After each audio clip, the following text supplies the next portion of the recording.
श्री शिवलीलामृत कथासार अध्याय 2 महाशिवरात्री महात्म्य. ओम श्री गणेशाय नमः. ज्या घरात नेहमी शंकराचे स्मरण केले जाते त्या घरात कसलीही कमतरता पडत नाही. शिवस्मरण करणाऱ्या भक्ताचे सर्वतोपरी कल्याण होते. त्याला सर्व प्रकारचे सुखोपभोग प्राप्त होतात. शिवप्रसादाने मुक्तीही मिळते. लोखंडाचा परिसाला सहज स्पर्श झाला तरी त्याचे तात्काळ सुवर्ण होते. शिवनामाचा महिमाही तसाच आहे. ते तुम्ही कसेही घ्या त्याने तुमचे कल्याणच होते.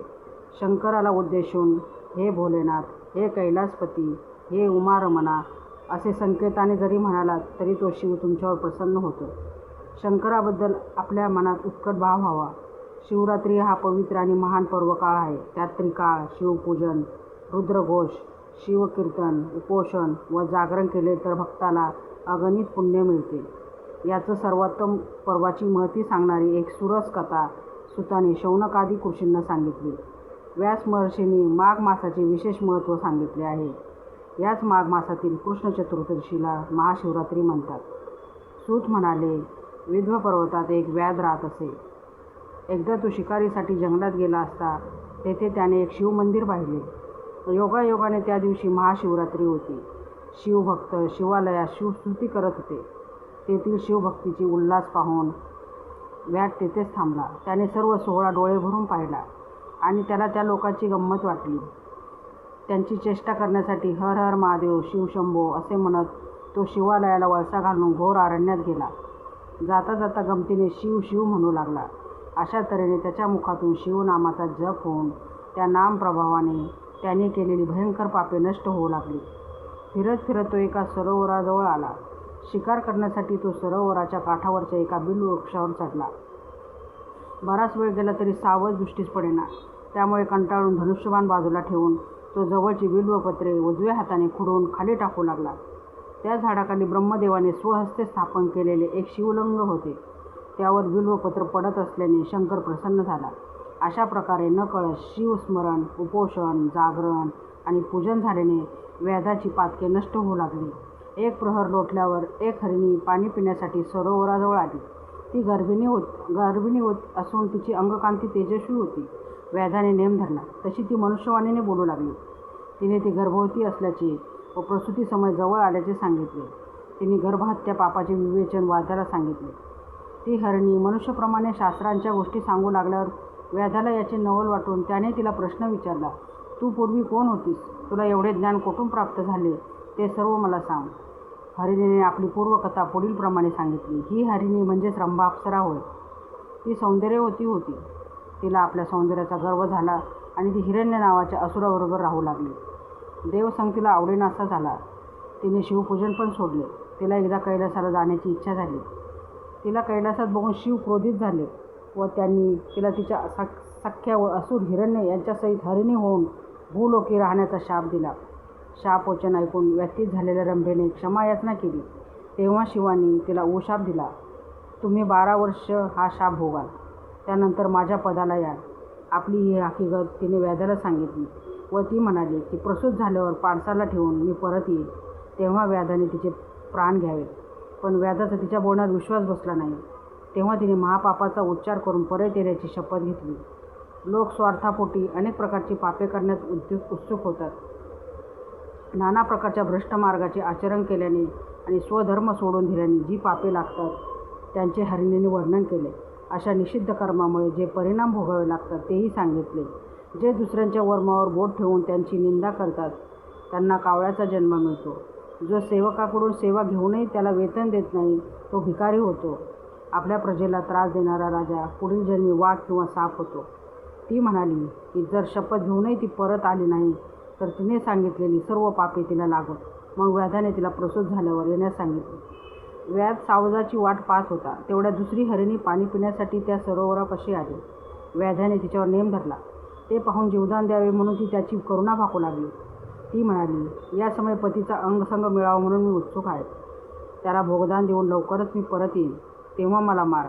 व्याधाला तिच्या मनुष्यवाणीत बोलण्याचे आश्चर्य वाटून तो तिला म्हणाला, तू परत येण्याची वचन शपथेवर देत असशील तर मी तुला जाऊ देईन.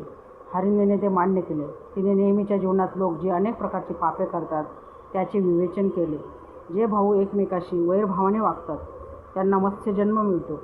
पत्नीला अकारण त्रास देणाऱ्या पतीच्या कुटुंबात फूट पडते.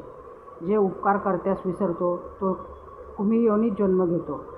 जो आपल्या मातापित्यांना त्रास देतो त्याने ठरवलेले कोणतेही कार्य सिद्धीत जात नाही. ती म्हणाली की जर तिने परत येण्याचे वचन पाळले नाही तर तिने सांगितलेली सर्व पातके तिला लागतील. हरीने विशेष अंशक असूनही व्याधाने तिला जाऊ दिले. ती हरीने निघून गेल्यावर तो व्याध शिवनाम घेत सावधपणे सावजाची वाट पाहू लागला. हाताला चाळा म्हणून तो बिल्वपत्रे खुडून खाली टाकत होता. तेवढ्यात तहानलेला मृग पाणी पिण्यासाठी तो सरोवरापाशी आला. व्याधाने धनुष्यावर बाण लावून नेम लावला. तेव्हा तो मृग मनुष्यवाणीने बोलू लागला. तो म्हणाला, हे व्याधा, तू आता मला मारू नकोस. माझ्या स्त्रियांचे माझ्यावर खूप प्रेम आहे. माझ्या मरणाने त्यांना खूप दुःख होईल, म्हणून मी घरी जाऊन त्यांचा अखेरचा निरोप घेऊन येतो. शिवशापाने मृग बनलेल्या हिरण्यसुराने बऱ्याच पापकर्माचा निरूपण व्याधाला सांगितले. उदाहरणार्थ, जे ईश्वर भक्ताच्या कार्यात विघ्ने आणतात ते नरकात कीटक होतात. मित्रद्रोह करणाऱ्या आणि विश्वासघाती लोकांना पोटदुखीची व्याधी होते. देवपूजेचा कंटाळा करणाऱ्या हातापायाच्या शिरा आखडतात. मग त्या मृगाने व्याधाला परत येण्याचे शपथपूर्वक वचन दिले. आश्चर्यचकित झालेल्या व्याधाला मृगाने त्याच्या परिवाराला भेटण्याची परवानगी दिली. मग तो व्याध पुन्हा शिवनाम घेऊ लागला. त्या नामप्रभावाने त्याच्या मनात शंकराची भक्ती निर्माण झाली. त्या महाशिवरात्रीच्या परमपवित्र पर्वकाळी व्याधाकडून उपोषण, जागरण, श्रवण व रात्रीच्या 4ही प्रहरात शिवपूजन घडले. त्या पुण्यप्रभावाने त्याची 7 जन्मातील सर्व पापे जळून भस्म झाली. रात्रीचा प्रहर सरत आला तशी पूर्व दिशा उजाळली. त्यावेळी आणखी एक हरिणी पाणी पिण्यासाठी त्या सरोवरापाशी आली. तिला पाहताच त्याने तिच्यावर बाण रोखला. तेव्हा ती हरिणी घाबरून व्याधाला म्हणाली, हे व्याधा, तू मला मारू नकोस. वनामध्ये माझ्या उपाशी पाडसांना स्तनपान करून मी तुझ्याकडे परत येईल आणि समाधानाने मरण पत्करेन. व्याधाने तिलाही शपथ घेऊन जाण्यास सांगितले. तिने व्याधाला धर्म, अधर्म विषयक निरूपण ऐकून अनेक पापकर्माचा व त्याच्या परिणामाची माहिती सांगितली. जे देवब्राह्मणांचा मान ठेवत नाहीत त्यांचे हातपाय यम तोडतो. जो दुसऱ्यांची वस्तू चोरण्यासाठी सतत टपून बसलेला असतो त्याला वेदनादायक नेत्ररोग होतो. जे अत्यंत गर्विष्ठ असतात त्यांना रेड्याचा जन्म होतो. त्या हरिणीने परत येण्याचे वचन दिले. प्रभावित झालेल्या व्याधाने तिला बाळाला स्तनपान देऊन येण्यास सांगितले. पुढे काही वेळाने व्याधाला दिलेले शब्द पाळण्यासाठी मृगराज व त्याचा परिवार सरोवरापाशी आले. मृग म्हणाला, तू सर्वात आधी माझे प्राण घे. हरिणी म्हणाल्या, तू आमचा वध कर. पतीच्या आधी मरण आले तर आम्हाला सद्गती मिळेल. पाडसे नीट विचार करून म्हणाले, मातापित्याशिवाय जगणे म्हणजे आमच्यासाठी मरणच. तू आधी आम्हाला मार. या सर्वांचे बोलणे ऐकून व्याधाचे मन भरून आले. त्याने सर्व हरणाला वंदन केले. त्या मृग परिवाराने सांगितलेले निरूपण ऐकून व्याधाची पापे नष्ट झाली. त्याचे मन व शरीर पावन झाले. तोच एक चमत्कार झाला. आकाशातून एक दिव्य विमान खाली आले. त्यात 5 मुखे, 10 भुजा असलेले व्याघ्रचर्म परिधान केलेले दिव्य शिवगण होते. तेवढ्यात त्या मृगांना पण दिव्य देह प्राप्त झाला. व्याधाने सप्रेम शिवनाम घेत शिवगणांना साष्टांग नमस्कार केला. शिवगणांनी त्याला विमानात बसण्याची विनंती केली. व्याधाला दिव्य देह प्राप्त होऊन तो शिवलोकी शिवपदाला गेला. मृग परिवार दिव्य तारकाच्या रूपाने आकाशात झळकू लागला. आजही आकाशात मृग नक्षत्रातील तारे दिसतात. असा हा शिवरात्रीचा महिमा, ज्याच्या स्मरणाने देखील महापातमे भस्म होतात.